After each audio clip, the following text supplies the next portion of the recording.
حصول اور یہ کہاں سے ملے گی؟ اس سلسلہ میں نے آیہ کریمہ تلاوت کی 3 پارے کی اور 26ویں پارے کی۔ اللہ تعالیٰ نے ارشاد فرمایا قُلِ اللہم مالک الملک، حبیب تم فرما دو۔ یہ تم کا جو نقطہ تھا وہ پچھلے جمعہ میں بیان کر چکا، اس کو واضح کر چکا۔ حبیب تم فرما دو کہ اے اللہ تو بادشاہ ہے، بادشاہوں کا بادشاہ ہے۔ تؤتی الملک من تشاء، تو جسے چاہتا ہے ملک یعنی بادشاہت دیتا ہے۔ وتنزع الملک ممن تشاء، جس سے چاہتا ہے ملک چھین لیتا ہے، بادشاہت چھین لیتا ہے، عزت وقار چھین لیتا ہے۔ وتعز من تشاء وتذل من تشاء، تو ہی عزت دینے والا ہے، تو ہی ذلت دینے والا ہے۔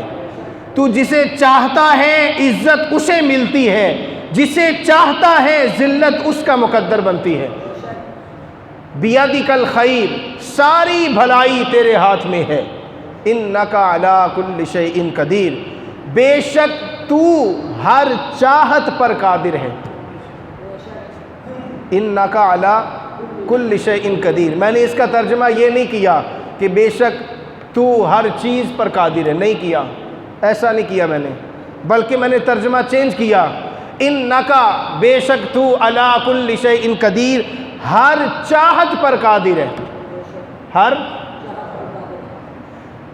آج کے درس کا یہ سب سے پہلا نقطہ ہے کہ لوگ یہ سمجھ لیں، کچھ لوگوں نے ترجمہ یہ پڑھا انک علی کل شیء قدیر کہ بے شک اللہ ہر چیز پر، یہی پڑھا نا، یہ بھی ٹھیک ہے، لیکن جو اعلیٰ حضرت رحمۃ اللہ علیہ تعالیٰ نے ترجمہ کیا اس کی کیا بات ہے؟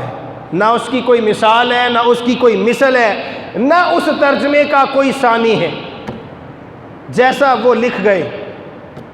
بے شک تو ہر چاہت پر قادر ہے، بے شک تو ہر چیز پر قادر ہے، فرق ہے ان دونوں چیزوں میں۔ کیوں آئی صاحب؟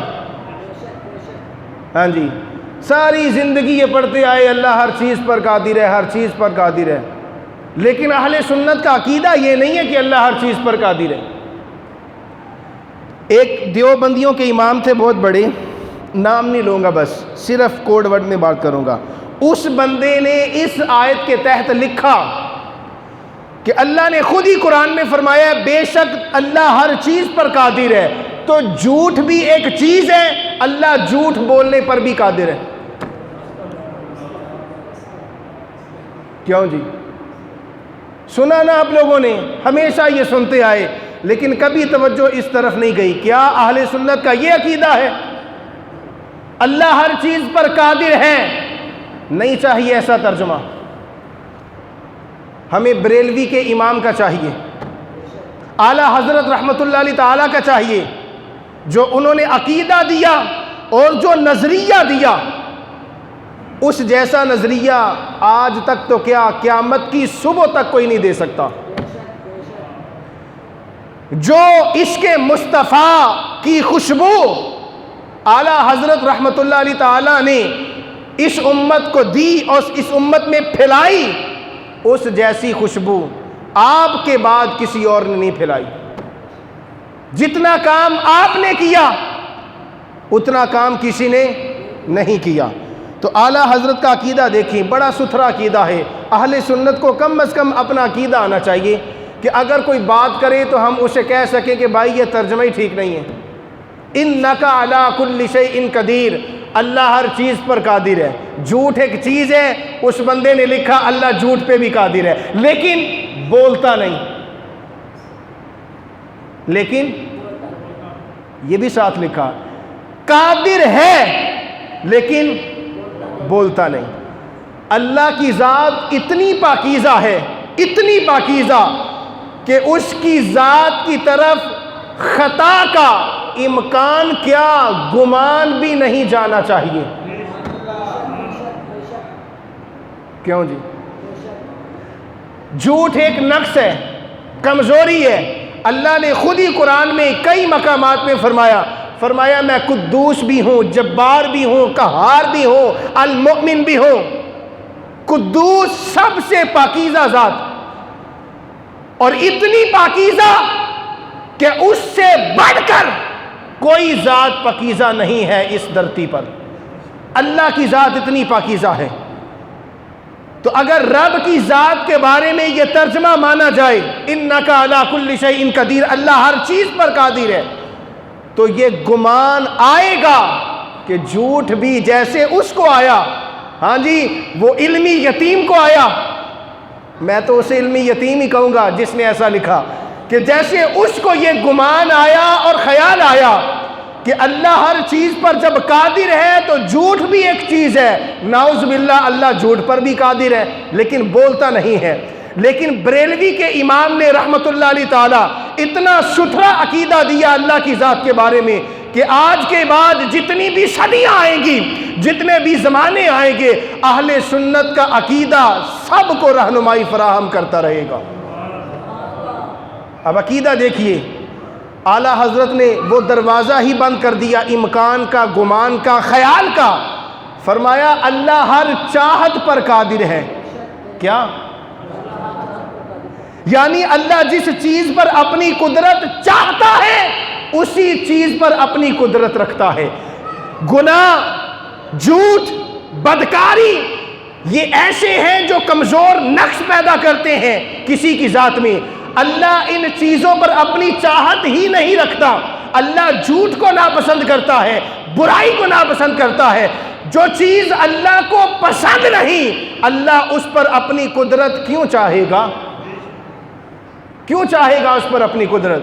تو اللہ نے جھوٹ پر قدرت نہیں چاہی تو قدرت رکھی بھی نہیں۔ اس لیے اعلیٰ حضرت نے فرمایا اللہ ہر چیز پر قادر ہے لیکن اس پر جس پر وہ چاہت رکھتا ہے، جو اسے پسندیدہ ہے، جو اس کے سامنے سجی ہے، اچھی ہے، حسن والی ہے۔ اللہ ہر اچھی چیز پر قدرت رکھنے والا ہے۔ جسے اللہ پسند ہی نہیں کرتا اس پر اپنی قدرت کا اظہار کیوں کرے گا بھائی؟ کیوں جی کرے گا؟ ہم لوگ اپنی بات کریں، ہم جس چیز کو پسند نہیں کرتے اس کی طرف دیکھنا گوارا نہیں کرتے۔ قدرت رکھنا، اس کو پکڑنا، اس کا استعمال کرنا یہ کہیں دور کی بات ہے، لیکن اللہ کی ذات اس سے بڑی پاکیزہ ہے، اتنی پاکیزہ کہ کائنات میں کوئی ہستی اللہ کے سوا اتنی پاکیزہ نہیں ہے۔ تو جو جس چیز کو رب ناپسند کرے، کیا جھوٹ اللہ کے نزدیک پسندیدہ ہے؟ بولیے، پسندیدہ ہے؟ نہیں پسندیدہ۔ برائی پسندیدہ ہے؟ ہاں، بدکاری پسندیدہ ہے؟ یہ ساری چیزیں ہیں نقص پیدا کرنے والی۔ اللہ نے فرمایا میری ذات بے عیب ہے، ہر نقص سے پاک ہے۔ جھوٹ نقص تھا، اللہ نے اسے ناپسند کیا، اس لیے فرمایا انک علی کل شیء قدیر، میں ہر چیز پر چاہت رکھنے کی وجہ سے قادر ہوں۔ تو آج کے بعد جب بھی کوئی یہ ترجمہ پڑھے نا انک علی کل شیء قدیر کہ اللہ ہر چیز پر قادر ہے، تو اس سے بچیے گا۔ ترجمہ کیا ہونا چاہیے؟ اللہ ہر چاہت پر، ترجمہ یاد ہوا؟ ہاں جی، یہ ترجمہ نہیں ٹھیک ہمارے نزدیک، اور بالخصوص میں نہیں مانتا، کیونکہ اس میں گمان ہے اللہ کی طرف خطا کا، خیال ہے۔ ہاں جی، سارے لوگ پتہ نہیں اس مسجد میں کتنے لوگ آئے لیکن کبھی کسی کی طرف توجہ نہیں کی، لیکن ہم نے جب کنز الایمان پڑھا اور علماء سے جب اپنے اساتذہ سے پڑھا اور پیر و مرشد کی نگاہ سے پڑھا، ہمیں تو جب اس ترجمے پر ہماری نگاہ پہنچی پڑی اسی وقت عیب نظر آنے لگا کہ یہ ترجمہ ہی غلط ہے۔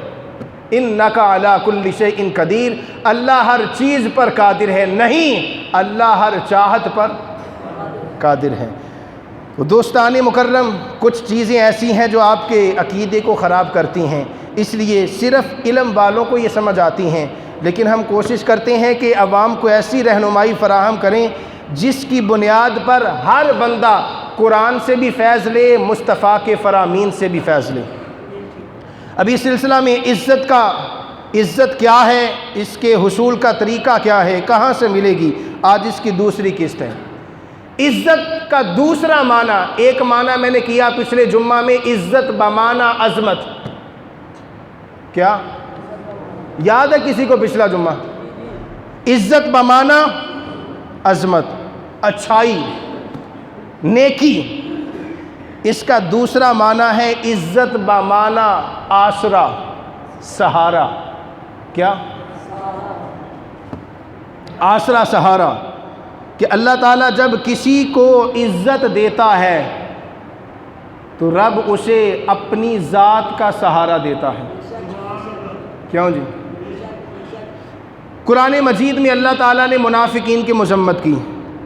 منافقین مسلمانوں کو چھوڑ کر کافروں کی جماعت میں گئے، ان سے مشورے لیتے، مسلمانوں کے خلاف جنگ کی آگ کو بھڑکاتے۔ اللہ تعالیٰ نے ان کے اس فعل کو قرآن میں بند کیا، فرمایا ایبتغون عندہم العزت فإن العزت للہ جمیعا۔ فرمایا حبیب کیا یہ منافق کافروں کے پاس جا کر سہارا ڈھونڈتے ہیں، آسرا ڈھونڈتے ہیں؟ فإن العزت للہ جمیعا، حبیب آپ ان سے کہہ دیجئے کہ عزت ساری کی ساری اللہ کی ذات کی ہے، رب تعالیٰ کی ذات کے پاس ہے عزت، تمام عزتوں کا مالک وہی ہے۔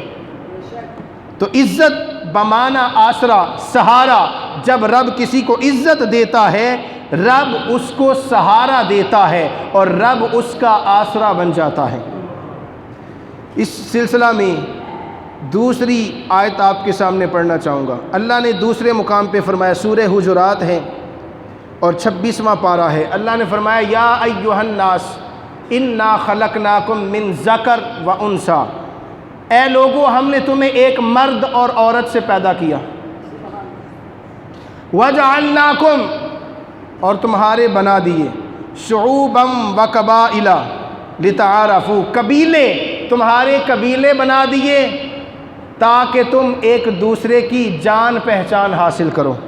ان اکرمکم عند اللہ اتقاکم، بے شک اللہ کے نزدیک زیادہ عزت والا وہ شخص ہے، اتقاکم، جو اللہ سے زیادہ ڈرنے والا ہے۔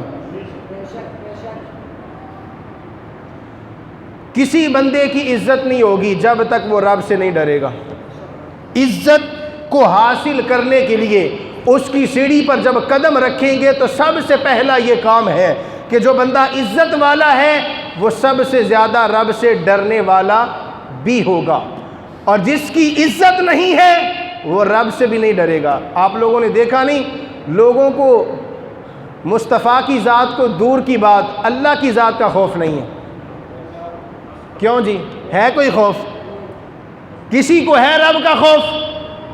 ہاں جی، یہ ان لوگوں کی بات کر رہا ہوں جن کی عزت نہیں ہے اور جو اپنے ذہنوں میں خود عزت والے بن کے بیٹھے ہیں، یہ ان کی بات قرآن نے کی۔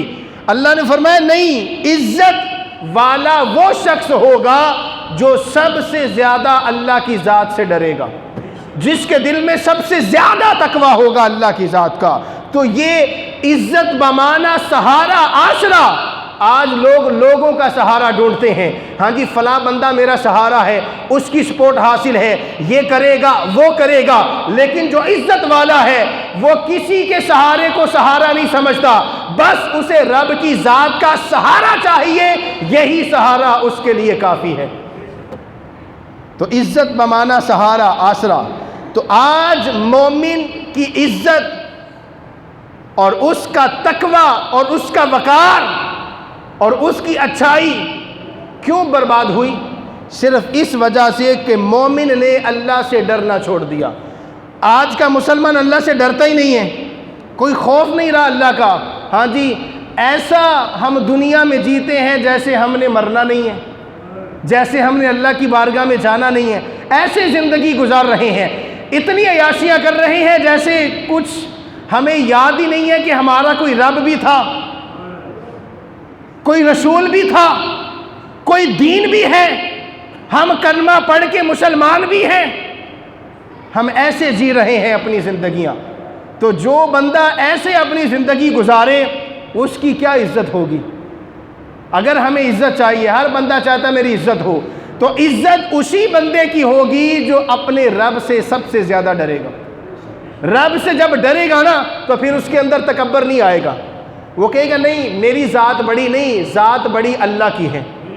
تکبر اسی وجہ سے آتا ہے کہ بندہ خود کو بڑا جب سمجھ لے کہ مجھ سے بڑا کوئی نہیں ہے، جب وہ سمجھ لے گا کہ نہیں اللہ سب سے بڑا ہے، روزانہ 5 وقت نمازوں میں مانتا بھی ہے اللہ اکبر اللہ اکبر، اللہ سب سے بڑا ہے، لیکن پھر خود بڑا بننے کی کوشش کرتا ہے، تو کیا یہ برابری نہیں اللہ کے ساتھ؟ کیوں جی؟ یہ برابری نہیں کر رہا کہ نمازوں میں کہہ بھی رہے اللہ اکبر لیکن پھر پھونڈ دے، ہاں پھر وہ کیا اس نے اللہ کی کبریائی مانی، کیا اس نے اللہ کو بڑا مانا کہ 5 وقت نمازوں میں یہ وعدہ بھی کرتا رہا اللہ سے باری تعالیٰ تو ہی بڑا ہے، لیکن پھر دنیا داری کے سامنے اپنی ناک اونچی کرنے کے لیے بڑا بنتا ہے، تکبر کرتا ہے، کبریائی کرتا ہے۔ میرے آقا نے فرمایا کہ رب تعالیٰ نے مجھے فرمایا ہے کہ اے حبیب تکبر میری چادر ہے، جو میری چادر کو مجھ سے چھیننے کی کوشش کرے گا میں اسے دنیا میں بھی ذلیل کروں گا، آخرت میں بھی ذلیل کروں گا، دونوں جہانوں میں اس کی ذلت اور رسوائی ہے۔ اللہ کی چادر ہے، اس چادر کو کوئی کیسے چھین سکتا ہے؟ اگر کوئی چھیننے کی کوشش کرے گا تو رب کی ذات اسے چھوڑے گی نہیں، ذلیل کرے گی۔ ہاں جی، ہم نے دیکھا ہے دنیا میں کہ جن لوگوں کی عزت نہیں ان کی ذلت کتنی ہے، تو اس لیے آج ہر بندہ چاہتا ہے ہم عزت والے بنیں، آپ سب لوگ چاہتے ہیں کہ عزت والے بنیں، میں بھی چاہتا ہوں، لیکن عزت تبھی ملے گی جب ہم اللہ کی ذات سے ڈریں گے، رب کی ذات کا خوف آئے گا۔ یہ ہمیں قرآن نے دوسرا اصول دیا کہ ان اکرمکم عند اللہ اتقاکم، کہ اللہ کے نزدیک تم سب سے زیادہ عزت والا وہ شخص ہے جو اللہ سے سب سے زیادہ ڈرنے والا ہے۔ اب یہ آیت کا شان نزول بڑا ایمان افروز ہے۔ فتح مکہ ہوا، فتح مکہ کے موقع پر یہ آیت نازل ہوئی، اور کیوں ہوئی؟ اللہ جب کسی کو عزت دیتا ہے تو پھر رنگ نہیں دیکھتا، پھر شکل نہیں دیکھتا، پھر صورت نہیں دیکھتا، پھر ذات نہیں دیکھتا، پھر اس کا عہدہ نہیں دیکھتا، پھر چاہے وہ غلام ہو، کالا حبشی ہو، یا کتنی ہی اونچی پوسٹ پہ بیٹھنے والا ہو، اگر وہ عزت والا ہے اللہ کی بارگاہ میں تو وہ کبھی بھی ذلیل نہیں ہوگا۔ شان نزول بڑا مختلف ہے، سنیے گا تو ایمان تازہ ہوگا۔ فتح مکہ میں یہ آیت اتری، جب فتح مکہ ہوا، میرے آقا نے حجۃ الوداع کے موقع پر جو خطبہ دیا، آخری خطبہ، سبھی لوگ جانتے ہیں اس خطبے کو، میرے آقا کھڑے ہوئے، صحابہ کا جمع غفیر ہے، دور دور تک سر نظر آ رہے ہیں، میرے آقا نے فرمایا صحابہ میرا خطبہ آخری، لیکن سن لو، اس آخری خطبے میں میرے آقا نے اتنی بڑی باتیں فرمائیں کہ جو آج تک دین کی ترجمانی کر رہی ہیں۔ میرے آقا نے فرمایا حضرت جابر بن عبداللہ اس خطبے کے راوی ہیں، اور بھی صحابہ ہیں لیکن میرے سامنے صرف ایک ہی روایت ہے۔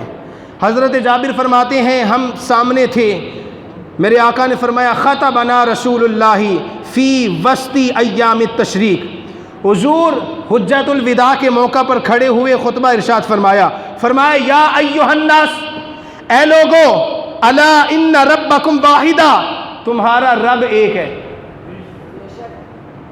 تمہارا رب، ولا ان اباکم واحد، تمہارا باپ آدم ایک ہے۔ پھر فرمایا الا لا فضل لعربی علی عجم، کسی عربی کو کسی اجمی پر کوئی فضیلت حاصل نہیں ہے، ولا لعجمی علی عربی، اور نہ کسی اجمی کو کسی عربی پر فضیلت حاصل ہے۔ پھر میرے آقا نے فرمایا ولا لاسود علی احمر، کسی سیاہ رنگ والے کو سرخ رنگ والے پر کوئی برتری حاصل نہیں ہے، ولا لاحمر علی اسود، اور نہ کسی سرخ رنگ والے کو کسی کالے پر کوئی برتری حاصل ہے۔ پھر میرے آقا نے فرمایا الا بالتقوی، اگر برتری اور عزت حاصل ہے تو اس کو ہے جو اللہ کی ذات سے ڈرنے والا ہے۔ یہ ایک معیار قائم کیا عزت کا۔ آخری خطبہ میں میرے آقا جانتے تھے کہ میرے بعد میری امت میں کچھ ایسے لوگ آئیں گے جو خود ساختہ عزت دار بننے کی کوشش کریں گے۔ یہ میرے آقا کی نگاہ نبوت دیکھ رہی تھی، تو میرے آقا نے فرمایا ان لوگوں کو، فرمایا بھئی خود ساختہ نہیں بننا، ہاں کہ میں بڑا عزت والا ہوں، میرے پاس پیسہ ہے، یہ ہے۔ اگر تمہیں عزت چاہیے، عزت والا بننا چاہتے ہو، الا بالتقوی، اللہ کی ذات سے ڈرا کرو، اللہ کی ذات سے ڈرا کرو۔ پھر میرے آقا نے فرمایا، حضور فرماتے ہیں کہ سب سے زیادہ اللہ کے نزدیک پسندیدہ شخص وہ ہے، سب سے زیادہ مقرب، محبوب اور اللہ کا منظور نظر وہ شخص ہے جو اللہ کی ذات سے ہمہ وقت ڈرتا رہتا ہے۔ قیامت کے دن 7 لوگ ایسے ہوں گے جنہیں اللہ عرش کا ٹھنڈا سایہ نصیب کرے گا۔ اس میں سے ایک نوجوان وہ جس نے اللہ کے خوف سے گناہ چھوڑ دیا۔ کیوں جی؟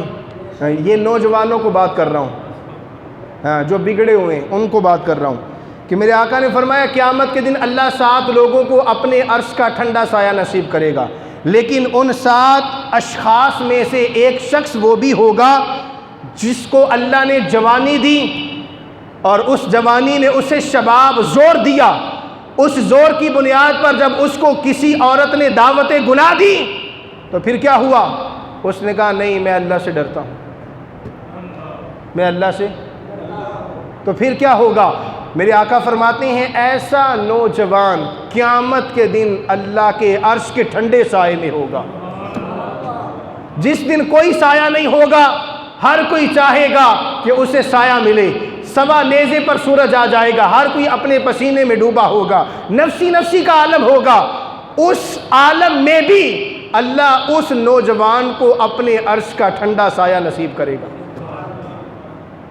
تو خوف اللہ کا، اللہ سے ڈرنا انسان کو کتنا باعزت بنا دیتا ہے، کیوں جی؟ کتنا طاقتور بنا دیتا ہے۔ ہاں جی، عزت ہوگی تو طاقت ہوگی، عزت ہوگی، شدت ہوگی، غلبہ ہوگا، لوگوں میں آپ کا نام ہوگا، لیکن کرنا یہ پڑے گا کہ اللہ کی بارگاہ میں جھکنا پڑے گا، اللہ کے سامنے رونا پڑے گا، رب کے سامنے ڈرنا پڑے گا، ہر وقت یہ خیال رکھنا پڑے گا۔ تو جو اللہ سے ڈرتا ہے پھر اللہ اسے عزت والا بنا دیتا ہے۔ اب یہ آیت کا شان نزول بڑا ہی ایمان افروز ہے۔ فتح مکہ کے دن یہ آیت اتری کہ اللہ نے فرمایا لوگو ہم نے تم کو ایک مرد ایک عورت سے پیدا کیا تاکہ ہم تمہاری پہچان کروا دیں آپس میں، لیکن عزت والا وہی ہوگا جو اللہ سے ڈرے گا۔ فتح مکہ ہوا، میرے آقا نے بلال حبشی کو فرمایا کہ چھت پہ چڑھ کے اذان پڑھ۔ گالو بڑی بھائی، ہاں اب یہ بات بڑی آئی ہے، ہاں جی اب مجھے جوش بھی آ جائے گا۔ بلال حبشی رضی اللہ تعالیٰ عنہ فتح مکہ کے دن کعبے کی چھت پر کالا حبشی غلام اذان پڑھ رہا ہے، لوگ نیچے دیکھ رہے ہیں، کعبے کی چھت پہ کھڑا ہے، اور لوگ کیا کہہ رہے ہیں؟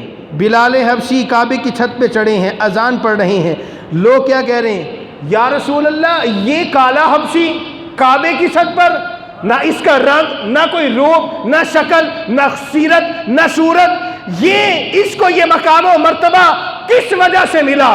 میرے آقا نے فرمایا اللہ کے نزدیک نہ کسی رنگ کی کوئی اوقات ہے، نہ کسی کی ذات کی کوئی اوقات ہے، نہ کوئی امیر ہے، نہ کوئی غریب ہے اللہ کی ذات کے آگے، اللہ کی ذات کے سامنے سب برابر ہے۔ اگر کوئی عزت اور برتری والا ہے تو وہی ہے جو اللہ سے ڈرنے والا ہے۔ بلال حبشی چھت میں ہیں، لوگ حیران ہیں یہ کالا حبشی یہ کہاں سے چڑھ گیا، اس کو اتنی عزت کیسے ملی؟ میرے آقا نے فرمایا جب اللہ کسی کو عزت دیتا ہے پھر اس کا رنگ نہیں دیکھتا، اس کی ذات نہیں دیکھتا، اس کی امیری نہیں دیکھتا، اس کا مال نہیں دیکھتا، اور میرے آقا نے فرمایا، یہ مشکات کی حدیث ہے، حضور علیہ السلام نے فرمایا اے لوگو، اللہ نہ تمہارے اموال کو دیکھتا ہے نہ تمہاری شکل و صورت کو دیکھتا ہے، اگر دیکھتا ہے تو تمہارے دلوں کو دیکھتا ہے کہ کس کا دل سب سے ستھرا ہے، کس کا دل سب سے زیادہ پاک ہے۔ اس وجہ سے ہم کہتے ہیں بھائی دل صاف رکھو، لیکن لوگوں کو سمجھ نہیں آئی۔ ہم کیوں کہتے رہے کہ بھائی دل صاف رکھیں، پھر پیچھے آئیں، کیوں کہتے رہے ہم؟ میرے آقا فرماتے ہیں اللہ مال کو نہیں دیکھتا، کہ کس بندے کو، کیونکہ دیا ہوا بھی اسی کا ہے، شکل کو بھی نہیں دیکھتا، بنائی اس نے ہے، اگر دیکھتا ہے تو دل دیکھتا ہے کتنا ستھرا ہے، کتنا پاکیزہ ہے، اس دل کے اندر نیکی کتنی ہے، یہ صاف کتنا ہے۔ تو جو دل صاف ہے رب اسی کی طرف نظر کرتا ہے، یعنی صاف دل اللہ اس پر اپنی نظر رکھتا ہے، جس پر اللہ کی نظر پڑ جائے رب اسے قیامت کے دن عذاب نہیں دے گا۔ جس پر اللہ کی نظر پڑ گئی، جس پر اللہ کی نظر رحمت ہو گئی، اللہ پھر اس کو قیامت کے دن عذاب نہیں دے گا۔ تو فرمایا اللہ تمہارے دلوں کو دیکھتا ہے، نہیں دیکھتا کہ تمہارے پاس کتنا اموال ہے، کتنی کثرت ہے مال کی، کتنی تمہاری اچھی صورت ہے، گورا چٹا رنگ ہے، نہیں دیکھتا۔ اگر دیکھتا ہے تو تمہارے دلوں کو دیکھتا ہے کہ تمہارے دل کتنے پاکیزہ ہیں۔ تو اپنے دلوں کو پاکیزہ کیجئے، پھر دیکھیے اللہ آپ کو عزتوں کے تاج پہناتا ہے، عزتیں آپ کے قدموں کے نیچے ہوں گی۔ اور اللہ نے اس امت کو کتنی عزتیں دیں، آج ہر بندہ روئے گا یہ بات سن کے، اگر اس کے اندر دل ہے اور دل میں چمک ہے، چمک میں محبت مصطفیٰ ہے، یہ تین چیزیں جس کے دل میں ہیں وہ آج اس کی آنکھوں سے آنسو آ جائیں گے کہ اللہ نے امت محمدیہ کو کتنی عزت دی اور اسی کی کیتا۔ سننا چاہیں گے آپ کتنے عزت والے ہیں؟ سننا چاہیں گے؟ قرآن سے بات کر رہا ہوں۔ اللہ نے فرمایا عیسائیوں کو انجیل میں، فرمایا یا ایھا المساکین، کیا؟ آپ غور کریں صرف میرے لفظوں پہ، یا ایھا کی ترجمہ، او اے مسکینو، کیا یہ عزت ہے؟ یہودیوں کو کہا یا ایھا المساکین تورات میں، جی آج بھی آپ کو کہیں سے تورات انجیل مل جائے اس کے اندر یہ لفظ نہیں مٹے،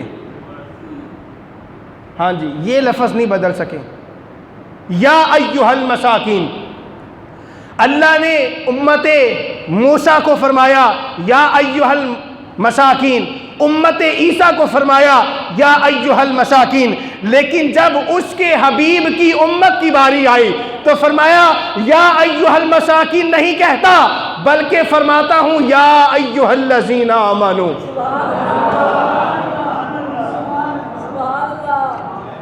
جی اے ایمان والو، اے مومنو۔ اب غور کیجئے، مومن ہے اللہ کا نام، ایسے لکھے ہے، کوئی بندہ دیکھ لے یہاں سے، یہ 99 نام ہے اللہ کی صفاتی، ان میں سے ایک المؤمن۔ کیوں جی؟ اللہ کا صفاتی نام کیا ہے؟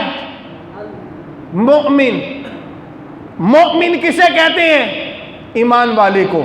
اللہ نے امت محمدیہ کو اتنی عزت دی کہ اپنا نام دے کر پکار رہا ہے یا ایھا الذین آمنوا۔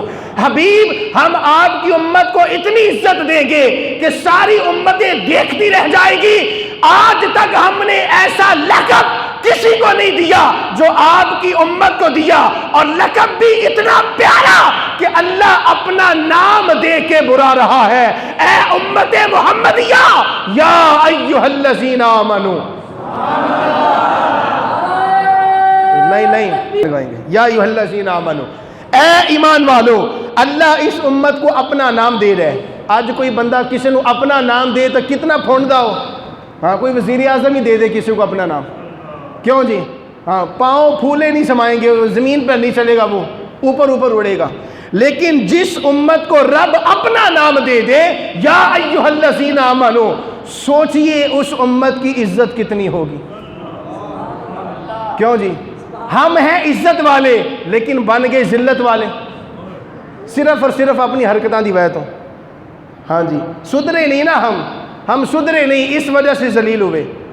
اقبال صاحب اسی امت کے بارے میں فرماتے رہے، دشت تو دشت دریا بھی نہ چھوڑے ہم نے، بحر ظلمات میں دوڑا دیے گھوڑے ہم نے، اب بھی ہم سے گلا ہے ہم وفادار نہیں، ہم وفادار نہیں تو بھی تو دلدار نہیں۔ یہ اسی امت کے لیے فرمایا تھا علامہ اقبال نے، اور بعد میں اسی امت کے لیے لکھ دیا، یوں تو سید بھی ہو، مرزا بھی ہو، افغان بھی ہو، سبھی کچھ ہو، مسلمان بھی ہو۔ رب اتنی عزت دے اس امت کو، اپنا نام دے اس امت کو، اور یہ امت نے کی کیتا؟ دسو مینو اسی کی کیتا؟ کوئی ہے کسی کے پاس جواب؟ اسی کی کیتا؟ رب اپنا نام دے رہے ہمیں، رب اپنا نام دے کر ہمیں عزتوں کے تاج پہنا رہے ہیں۔ یا ایھا الذین آمنو، یا ایھا الذین آمنو، ہم نے اللہ کے نام کا بھی بھرم نہیں رکھا۔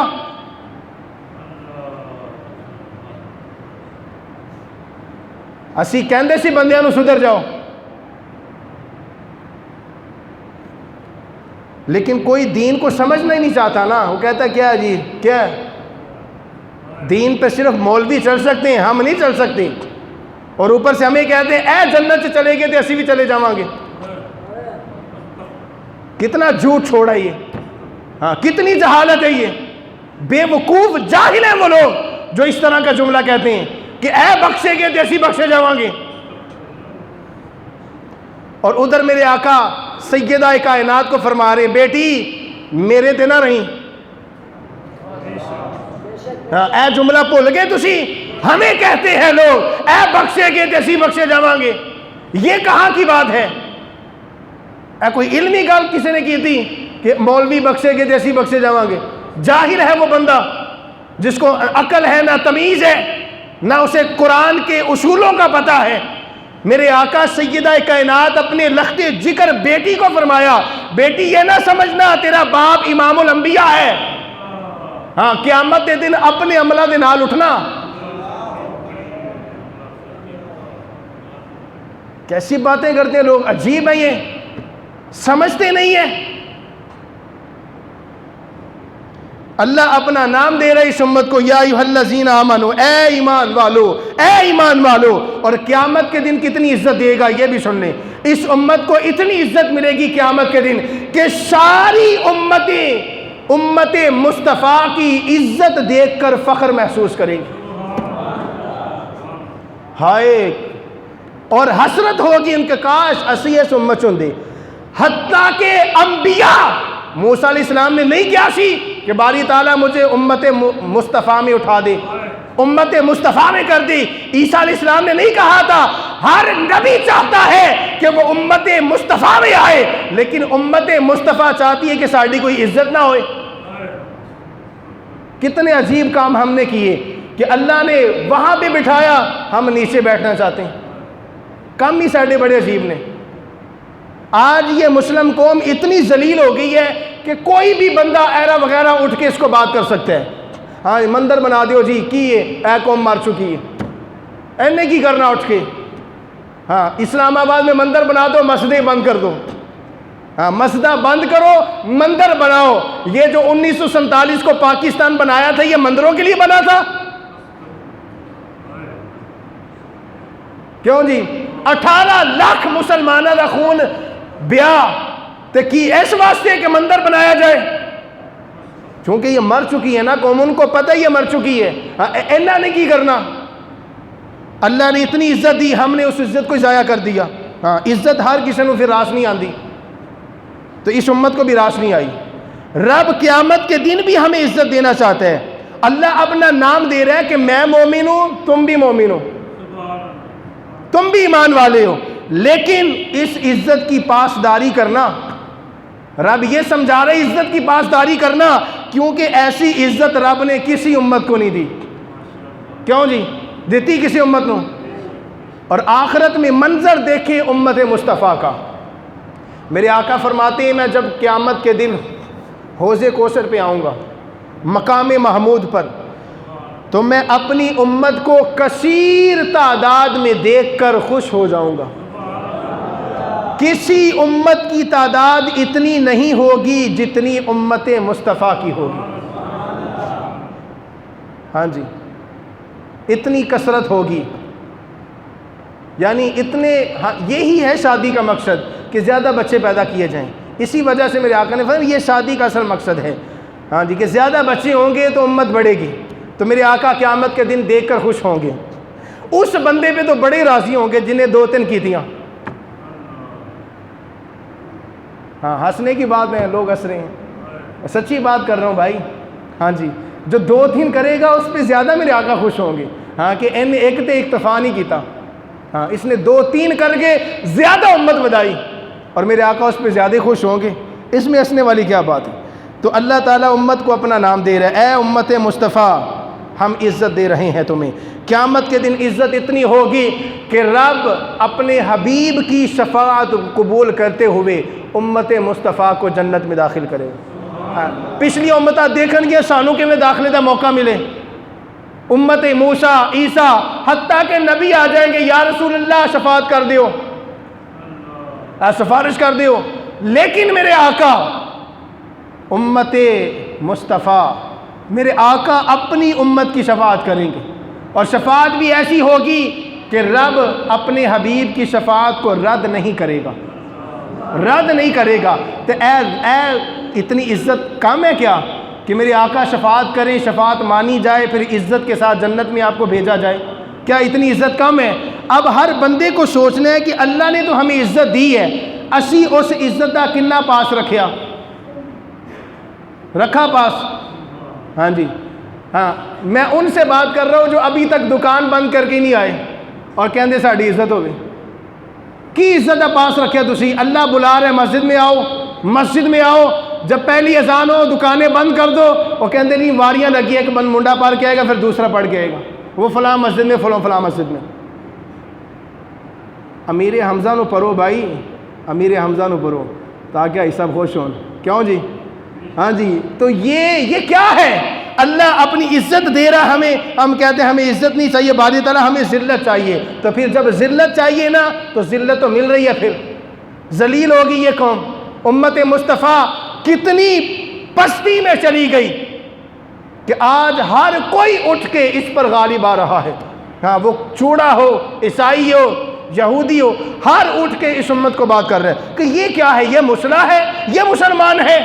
اس لیے اپنی عزت کو برقرار رکھیے اور اپنی عزت کو سمجھیے کہ ہم اللہ کے نزدیک کتنے عزت والے ہیں، لیکن یہ سمجھے گا وہی جسے اللہ تعالیٰ نے یہ توفیق دی ہے، ہاں جی، جس کو اللہ نے شعور دیا، عقل سلیم، سمجھے گا بھی وہی، اور جو سمجھنا نہیں چاہتا، پھر علامہ اقبال بھی فرماتے ہیں جو نہیں سمجھنا چاہتا پھر اللہ بھی اس قوم کی حالت نہیں بدلتا۔ تو عزت اللہ کے لیے، رسول کے لیے، مومنوں کے لیے، تو اس سے ہٹ کر اللہ نے کسی قوم کو عزت دی نہیں، اور اللہ نے آخر میں فرما دیا ہم نے عزت ساری امت مصطفیٰ کو دے دی، اور کیونکہ اس لیے دی کہ بیادک الخیر، ہم ساری عزتوں کے مالک ہیں۔ اب یہ جو جملہ ہے نا، یہ جملہ بھی میں تھوڑا سا اس کو وضاحت کرنا چاہوں گا۔ کچھ لوگ مجھ سے اس کی وضاحت مانگی کہ یہ کیا، اس جملے کی سمجھ نہیں آئی کہ ساری عزت اللہ کے لیے، یعنی پھر اگر ہم کسی کی عزت کریں گے تو پھر کیا اس کی عزت نہیں ہوگی، وہ بھی اللہ کی ہوگی؟ یہ کیا ہے اس جملے کا معنی؟ تو یہ سمجھ لیں ذرا، اس میں نکتہ ہے ایک، تاکہ وہ بھی کلیئر کر دوں۔ اللہ نے فرمایا ساری عزت میرے پاس ہے، ساری عزتوں کا مالک میں ہوں۔ دو انداز ہیں قرآن کے جدا جدا جو ہم نے نہیں سمجھے۔ ایک انداز ہے عبادت کے حوالے سے کہ اللہ نے فرمایا عبادت صرف میری ہوگی، ساری عبادتیں میرے لیے، فرمایا کہ نہیں فرمایا؟ ساری عبادتیں میرے لیے ہیں۔ اس کا معنی یہ ہے کہ اللہ کے سوا کسی کی عبادت نہیں ہوگی۔ اگر کرے گا کوئی کسی کو معبود بنائے گا تو وہ مشرک ٹھہرائے گا، شرک کرنے والا ٹھہرائے گا۔ اسی طرح یہ تو ہے عبادت کا مفہوم، لیکن جب عزت کی بات آئے گی اللہ نے فرمایا ساری عزتیں میرے پاس ہیں، تو اس کا یہ معنی ہرگز نہیں ہے کہ اللہ کے پاس ساری عزتیں ہیں، اگر کسی کی عزت کی جائے گی تو شرک ہو جائے گا۔ کیوں جی؟ عبادت والا مفہوم نہیں ہے کہ کوئی بندہ کہہ دے کہ صاحب آپ کہہ رہے ساری عزتیں اللہ کی ہیں، تو پھر اگر کسی بندے کو دے دی تو شرک نہیں ہو جائے گا؟ شرک نہیں ہے۔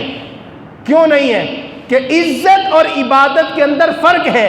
عبادت میں اللہ نے فرمایا کہ میرا کوئی ثانی نہیں ہے، عبادت میں کوئی دوسرا رب نہیں ہو سکتا، دوسرا عبادت کے لائق نہیں ہو سکتا، لیکن عزت ساری اللہ کے پاس اس لیے ہے کہ اللہ جسے چاہے گا اسے عزت آئے گی۔ یہ معنی ہے کہ اللہ جسے چاہے گا وہی عزت والا بنے گا، اور جسے رب ذلت والا بنانا چاہے گا وہ خود سے جتنا مرضی عزت والا بنتا رہے اس کے پاس عزت نہیں آ سکتی۔ اس لیے اللہ نے فرمایا کہ ساری عزتیں میرے پاس ہیں، میں چاہوں گا تو عزت ملے گی، میں نہ چاہوں گا تو عزت نہیں ملے گی۔ اللہ تعالیٰ سے دعا ہے کہ اللہ تعالیٰ مجھے اور آپ کو ان باتوں کو سمجھنے، اس پر عمل کرنے کی توفیق عطا فرمائے۔ وما علینا الا البلاغ۔